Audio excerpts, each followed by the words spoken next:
साथियों नमस्कार, विद्या संकल्प चैनल पर आप लोग का स्वागत है। देखिए, प्रीवियस ईयर क्वेश्चन सीरीज में आज हम लोग बीएसएससी यानी बिहार से 12th लेवल का जो क्वेश्चन आता है उनके वैकेंसी में, आज उसका प्रैक्टिस सेट देख रहे हैं। 2018 का ये पूछा गया है एग्जाम में। तो जीके देखते हैं, ये 50 जीके जीएसएस में है, विथ एक्सप्लेन देखेंगे। आइए प्रारंभ करते हैं। पहला प्रश्न है, गैरी कास्पारोव का नाम किस खेल से संबंधित है? तो ये संबंधित है शतरंज से। देखिए, गैरी कास्पारोव रूस के एक विश्व प्रसिद्ध और महान शतरंज खिलाड़ी हैं। चलते आगे। अगला प्रश्न है, इनकलाब जिंदाबाद का नारा मुख्य रूप से किसने लोकप्रिय बनाया था? तो ये बनाया था भगत सिंह ने। देखिए, इनकलाब जिंदाबाद के नारे को क्रांतिकारी भगत सिंह और उनके साथियों ने देश में लोकप्रिय बनाया। और आप हमको बताइएगा कि ये नारा सबसे पहले किसने दिया था? कमेंट बॉक्स में जरूर बताइए। चलते आगे। अगला प्रश्न है, भारत के किस राज्य में सर्वप्रथम पंचायती राज की शुरुआत की गई? ये था राजस्थान। देखिए, 2 अक्टूबर 1959 को राजस्थान के नागौर जिले में जवाहरलाल नेहरू द्वारा देश की पहली त्रिस्तरीय पंचायती राज व्यवस्था का उद्घाटन किया था। चलते आगे। अगला प्रश्न है, केंद्रीय जल एवं विद्युत अनुसंधान केंद्र कहां स्थित है? ये स्थित है, ऑप्शन ए सही होगा, खड़कवासला पुणे यानी महाराष्ट्र। केंद्रीय जल एवं विद्युत अनुसंधान केंद्र यानी CWPRS महाराष्ट्र के पुणे के खड़कवासला में स्थित है। चलते आगे। अगला प्रश्न है, the God of small things पुस्तक की लेखिका कौन है? ये है ऑप्शन बी सही होगा, अरुंधति राय। देखिए, अरुंधति राय को उनके इस प्रसिद्ध उपन्यास the God of small things के लिए 1997 में बुकर पुरस्कार मिल चुका है। चलते आगे। अगला प्रश्न है, क्षेत्रफल की दृष्टि से भारत का सबसे बड़ा राज्य कौन सा है? यह है राजस्थान। देखिए, क्षेत्रफल के आधार पर राजस्थान भारत का सबसे बड़ा, और जनसंख्या के आधार पर कौन है? यूपी है। चलते आगे। अगला प्रश्न है, सौरमंडल का सबसे बड़ा उपग्रह कौन सा है? यह है ऑप्शन बी से होगा, गैनीमेड। देखिए, गैनीमेड बृहस्पति यानी जुपिटर के ग्रह का उपग्रह है, यानी जुपिटर है, इसका परिक्रमा करता है। तो ये पूरे सौरमंडल का सबसे बड़ा प्राकृतिक उपग्रह है। चलते आगे। अगला प्रश्न, पानीपत की तीसरी लड़ाई किस वर्ष लड़ी गई थी? तो ये लड़ी गई थी, ऑप्शन सी सही होगा इसमें, 1761 में। देखिए, पानीपत की तीसरी लड़ाई 14 जनवरी 1761 को मराठा साम्राज्य और अहमद शाह अब्दाली के सेना के बीच में हुई थी। चलते आगे। अगला प्रश्न है, भारतीय संविधान में मूल कर्तव्यों को किस देश के संविधान से लिया गया है? तो लिया गया है सोवियत संघ यानी रूस से। देखिए, भारतीय संविधान के ये भाग 4A में वर्णित मूल कर्तव्यों को तत्कालीन यानी उस समय USSR यानी सोवियत संघ था और उसके संविधान से लिया गया है। चलते आगे। अगला प्रश्न है, राज्यसभा का पदेन सभापति कौन होता है? ये होता है उपराष्ट्रपति। भारत का उपराष्ट्रपति राज्यसभा का पदेन सभापति होता है, ध्यान रखिएगा। आगे चलते हैं, राष्ट्रीय विकास परिषद यानी NDC का गठन किस वर्ष हुआ था? ये हुआ था 1952 में।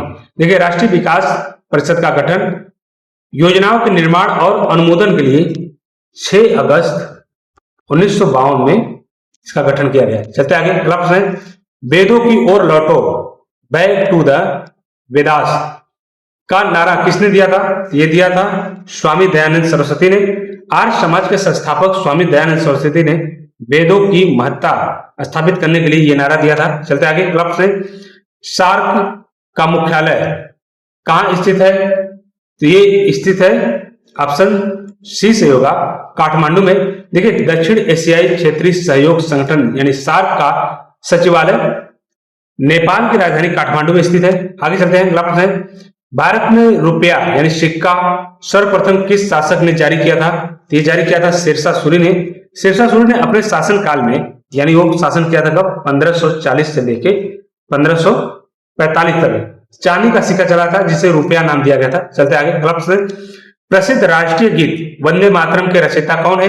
यह है बंकिम चंद्र चटर्जी। देखिए बंकिम चंद्र चटर्जी ने अपने प्रसिद्ध उपन्यास आनंद मठ में मूल रूप से इसी गीत की रचना की थी। चलते आगे अगला प्रश्न है, डिस्कवरी ऑफ इंडिया भारत की खोज पुस्तक के लेखक कौन है? तो ये है जवाहरलाल नेहरू।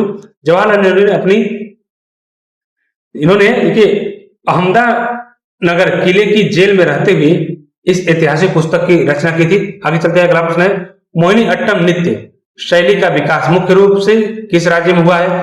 तो ये हुआ है केरल में।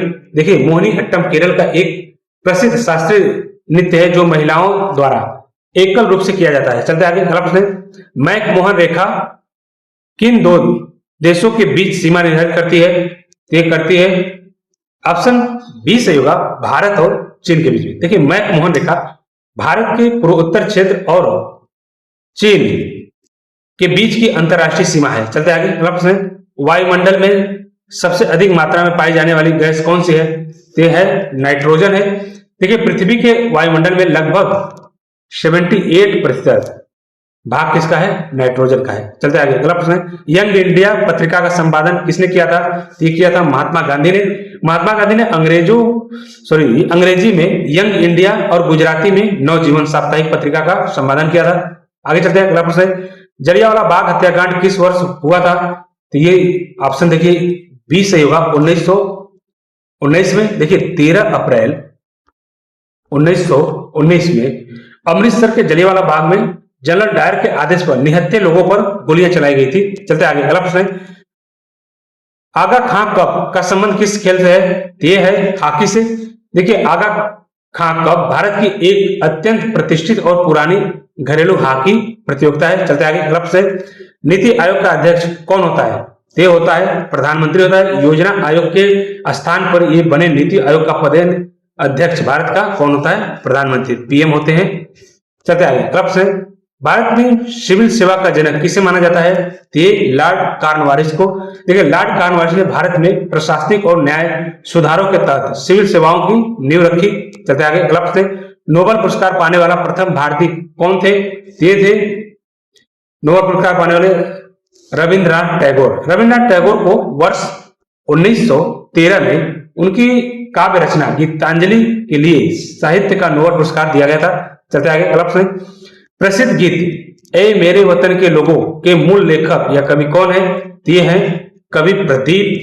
देखिए इस देशभक्ति गीत की रचना मूल रूप से कवि प्रदीप ने की है और इसे सुर सामग्री लता यानी लता मंगेशकर ने इसको अपने स्वरों में गाया। चलते आगे, अगला प्रश्न, रिकेट्स रोग किस विटामिन की कमी के कारण होता है? तो देखिए ये विटामिन डी की कमी से कारण होता है। देखिए विटामिन डी की कमी से बच्चों की हड्डियां कमजोर हो जाती हैं और जिससे रिकेट्स या सूखा रोग हो जाता है। चल आगे चलते हैं, अगला प्रश्न, सिंधु घाटी सभ्यता का प्रमुख बंदरगाह नगर कौन सा है इसमें से? तो देखिए ये है लोथल। देखिए गुजरात में स्थित लोथल सिंधु घाटी सभ्यता का एक प्रमुख बोदीवाड़ा यानी बंदरगाह और व्यापारिक केंद्र था। चलते आगे, अगला प्रश्न, अंतरराष्ट्रीय न्यायालय का मुख्यालय कहां पर स्थित है? ये स्थित है द हेग यानी नीदरलैंड में है। संयुक्त राष्ट्र के मुख्य न्यायिक अंग अंतरराष्ट्रीय न्यायालय का मुख्यालय यानी हेडक्वार्टर कहां पे है? द हेग में। चलते आगे, अगला प्रश्न, जैन धर्म के 23वें तीर्थंकर कौन थे? ये थे पार्श्वनाथ। देखिए भगवान पार्श्वनाथ जैन धर्म के 23वें तीर्थंकर थे, जबकि 24वें कौन थे? 24वें और अंतिम महावीर स्वामी थे। चलते आगे, अगला प्रश्न, भारत के किस राज्य में प्रसिद्ध हार्नबिल महोत्सव मनाया जाता है? ये ऑप्शन 20 सही होगा इसमें, नागालैंड में। देखिए हार्नबिल महोत्सव नागालैंड का एक अत्यंत प्रसिद्ध सांस्कृतिक त्योहार है जिसे त्योहारों का त्योहार भी वहां कहा जाता है। चलते आगे, अगला प्रश्न, भारतीय संविधान की किस अनुसूची का संबंध राज्य और केंद्र शासित प्रदेशों की सूची से है? तो देखिए ये है पहली अनुसूची। देखिए भारतीय संविधान की पहली अनुसूची देश के सभी राज्यों और संघ राज्य क्षेत्रों के नामों और उनकी सीमाओं का उल्लेख इसमें मिलता है। चलते आगे, अगला प्रश्न, प्रसिद्ध चरकुला नृत्य का संबंध मुख्य रूप से भारत के किस राज्य से है? तो देखिए ये है भारत के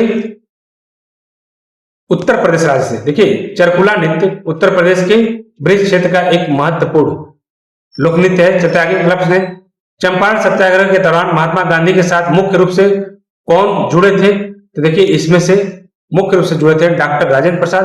देखिए चंपारण 1917 के चंपारण आंदोलन के समय बिहार में डॉक्टर राजेंद्र प्रसाद और अनुग्रह नारायण सिन्हा गांधी जी के प्रमुख सहयोगी बने थे उस समय। चलते आगे अगला प्रश्न है, माई ट्रुथ पुस्तक के लेखक या लेखिका कौन है इसमें से? यह है इंदिरा गांधी। देखिए माई ट्रुथ भारत की पहली महिला प्रधानमंत्री इंदिरा गांधी द्वारा लिखी गई एक प्रसिद्ध पुस्तक है। चलते आगे अगला प्रश्न, भारत का कौन सा राज्य चाय का सबसे बड़ा उत्पादक राज्य है? तो वह है असम। देखिए भारत में कुल चाय उत्पादन का आधे से अधिक भाग केवल असम राज्य से ही प्राप्त होता है, ये ध्यान रखिएगा। चलते आगे अगला प्रश्न, बक्सर की प्रसिद्ध लड़ाई किस वर्ष लड़ी गई थी? ये लड़ी गई थी 1764 में। देखिए बक्सर का यह युद्ध 23 अक्टूबर 1764 को ब्रिटिश ईस्ट इंडिया कंपनी और संयुक्त भारतीय सेना, ये संयुक्त भारतीय सेना में कौन कौन थे? मीर कासिम, सुजाउद्दौला और शाह आलम द्वितीय के बीच हुआ था, जिसमें से ईस्ट इंडिया कंपनी विजयी रही। चलते आगे अगला प्रश्न, भारतीय संविधान में आपातकालीन उपबंध किस देश से लिया गया है? तो ये लिया गया है ऑप्शन बी से होगा, जर्मनी से। देखिए भारतीय संविधान के भाग 18वें में आपातकालीन प्रावधान को जर्मनी के वाइमर संविधान से प्रेरित होकर शामिल किया गया है इसमें।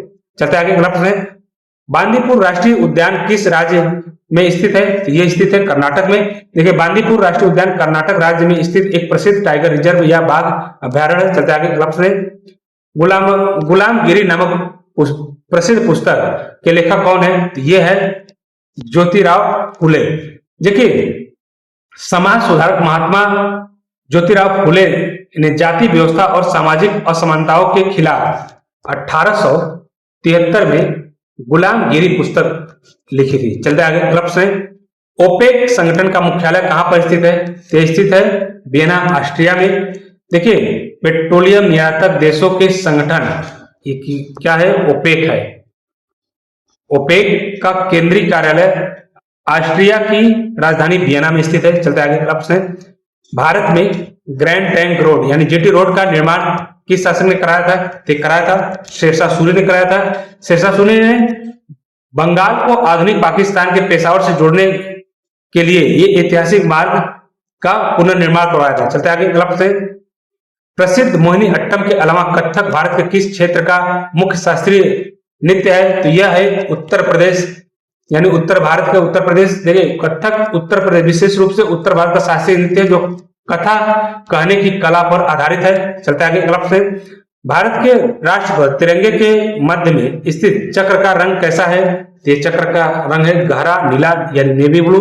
देखिए राष्ट्रीय ध्वज के सफेद हिस्से के केंद्र में स्थित अशोक चक्र गहरे नीले रंग का होता है, इसमें 24 तिलियां हैं। चलते आगे अगला प्रश्न, प्रसिद्ध विंग ऑफ फायर किसकी आत्मकथा है? यह है डॉक्टर एपीजे अब्दुल कलाम का। देखिए विंग ऑफ फायर अग्नि की उड़ान भारत के पूर्व राष्ट्रपति और missile man doctor APJ Abdul Kalam की आत्मकथा है। चलते आगे अगला प्रश्न है, खालसा पंथ की स्थापना किस सिख गुरु ने की थी? तो किया था गुरु गोविंद सिंह ने। देखिए वर्ष 1699 में आनंदी साहब में बैसाखी के दिन गुरु गोविंद सिंह ने खालसा पंथ की स्थापना की। चलते आगे अगला प्रश्न, भरतनाट्यम किस राज्य की विश्व प्रसिद्ध शास्त्रीय नृत्य शैली है? यह है तमिलनाडु की। देखिए भरतनाट्यम भारत के सबसे पुराने शास्त्रीय नृत्यों में से एक है, जिसकी उत्पत्ति तमिलनाडु के मंदिरों से हुई है, ध्यान रखिएगा। चलते आगे अगला प्रश्न, अर्थशास्त्र के क्षेत्र में प्रथम नोबेल पुरस्कार किस वर्ष प्रदान किया गया था? तो किया गया था ये 1969 में। देखिए नोबेल पुरस्कार की शुरुआत 1901 में हुई थी, लेकिन अर्थशास्त्र का पहला नोबेल पुरस्कार 1969 में रेगनार फ्रिस और टन टिम्बर्गेन को दिया गया था, ध्यान रखिएगा ये। चलते आगे अगला प्रश्न, प्रसिद्ध गरबा नृत्य मुख्य रूप से किस राज्य का पारंपरिक लोक नृत्य है? तो यह है गुजरात का। देखिए गरबा गुजरात का एक प्रसिद्ध लोक नृत्य है जो विशेष रूप से नवरात्रि उत्सव के दौरान मिट्टी के दियों के साथ किया जाता है। चलते आगे अगला प्रश्न, भारत और पाकिस्तान को विभाजित करने वाली सीमा रेखा का क्या नाम है या क्या कहते हैं? तो यह है रेड क्लिफ। देखिए 1947 के विभाजन के समय सर सिरिल रेडक्लिफ की अध्यक्षता में भारत और पाकिस्तान के बीच इस सीमा रेखा का निर्धारण किया गया। ये जो सर से ये रेड क्लिप ये गया भी नहीं था बॉर्डर पे, पेपरों पे ही विभाजन कर दिया था। चलते आगे अगला प्रश्न। टिहरी बांध भारत के किस राज्य में और किस नदी पर स्थित है? तो यह है उत्तराखंड के भागीरथी नदी पर। देखिए टिहरी बांध उत्तराखंड में भागीरथी नदी पर बना है, जो भारत का सबसे ऊंचा बांध है, ध्यान रखिएगा। चलते हैं, तो आज के लिए बस इतना ही, मिलते हैं अगले वीडियो में। देखिए जितना भी आपको प्रीवियस ईयर का क्वेश्चन रिपीट रिवीजन होगा, बार बार देख के जाएंगे तो एग्जाम उतना ही आसान लगेगा, हलवा लगेगा। इसलिए इस चैनल पे प्रीवियस ईयर के साथ करंट अफेयर्स और सीरीज वाइज सब्जेक्ट वाइज भी चलाया जाता है, तो प्लेलिस्ट में जाकर देखिए और अपना सफलता सुनिश्चित करिए। थैंक यू फॉर वॉचिंग, मिलते हैं नेक्स्ट।